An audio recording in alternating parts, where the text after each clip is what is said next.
So, ito na yung napakabilis na delivery ng ating parcel, guys. So, yung camping light natin. Yan, ito yung nabili ko sa Shopee. Orasyon na brown. Ito yun. Dalawang ganito, tsaka apat na ganito.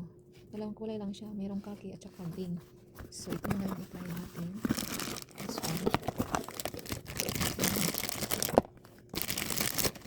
Ayun siya. Meron siyang manual at tsaka itong USB cord to type C. Ayan, solar siya. So far, okay naman yung item. Ganyan. Cute lang siya. Just pull it. Ayan. Ganyan lang. USB port na kanyang input is type C tsaka yung switch niya.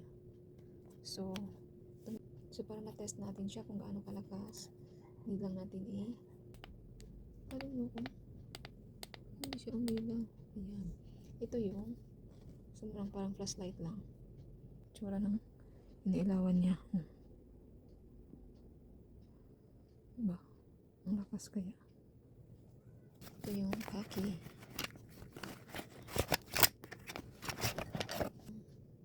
USB, pwede mo i-charge. Pwede din solar. Gusto mo ito. This one is the charging. This one is the power button. And gusto mo ganyan lang yung ilaw. Ito. Ganyan siya. Parang torch lang niya. Torch.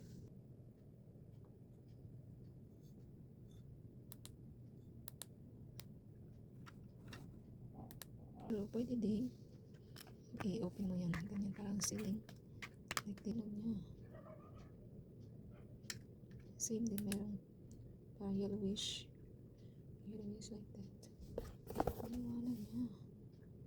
Tapos meron pang na red, orange like that. Meron din siyang white. Torch lang yan.